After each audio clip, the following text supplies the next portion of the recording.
Hello, and happy Thursday. I'm writing this as we're still digesting the results of Tuesday's primary elections in several states, the latest test of whether Republican candidates who have embraced lies about the 2020 election can get the backing of GOP voters. So far, the results only add to the considerable evidence showing election denialism remains remarkably powerful in Republican politics. One of the most consequential results on Tuesday was in Arizona, where Mark Finchem, a state lawmaker, easily won the Republican nomination to run for Secretary of State, a position from which he would oversee elections. Few people in Arizona have fought as aggressively to overturn the 2020 election as Finchem has. He first tried to block Congress from recognizing Joe Biden's legitimate victory in the state, and has since sought to spread misinformation and decertify the election, which is not possible. Finchem now joins Kristina Karamo in Michigan, Jim Marchant in Nevada, and Doug Mastriano in Pennsylvania as Republicans' nominees on the verge of claiming offices where they would have enormous power over elections. Karamo and Marchant are running for Secretary of State. Mastriano is running for governor, where he would get to appoint the Secretary of State. So far, 3 of the 4 Secretary of State candidates Trump has endorsed have won. The one exception came in Georgia's primary. Having even one election denier in a statewide office would be a 5-alarm fire for our elections, Joanna Lydgate, CEO of States United Action, which is tracking election deniers running for office, said in a statement. Recent primaries, particularly in Arizona and Michigan, should worry all of us as Americans.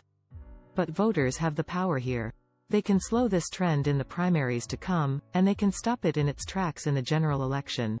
Ahead of Tuesday's vote, Finchem, who was endorsed by Trump, encouraged supporters to congregate at voting sites to watch for wrongdoing. Stand 75 feet away from the entrance of the polls, Finchem told a crowd recently, according to the Arizona Mirror. The mere fact that you are there watching scares the hell out of them. If Mark Finchem is victorious this November, it could jeopardize the integrity of the 2024 presidential election and possibly could subvert the will of the people for years to come. Ellen Kurtz, the founder and president of iVote, a liberal group focused on voting rights and elections, said in a statement. No one who attempts to stop the peaceful transfer of power by attending a violent, deadly attack on our capital deserves to be on any ballot. There's deep concern that these officials, if elected, could use the power of their office to attempt to overturn the results of a valid election. Last week, I asked Chuck Coughlin, a Republican consultant in Arizona, what he thought Finchem would do if he was in charge of a future election and the result was in doubt. He would not fall in line. He would follow the Donald Trump script of doing everything possible to be a disruptor if the election outcome is anything but what he wanted.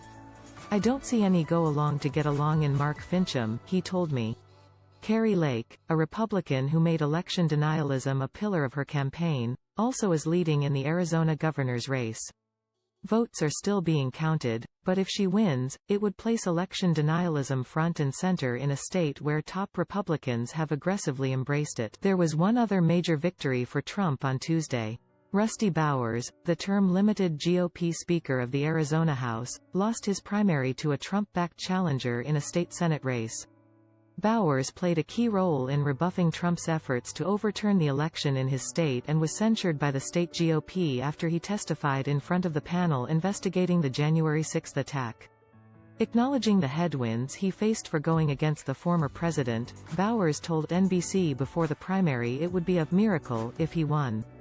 Also worth watching.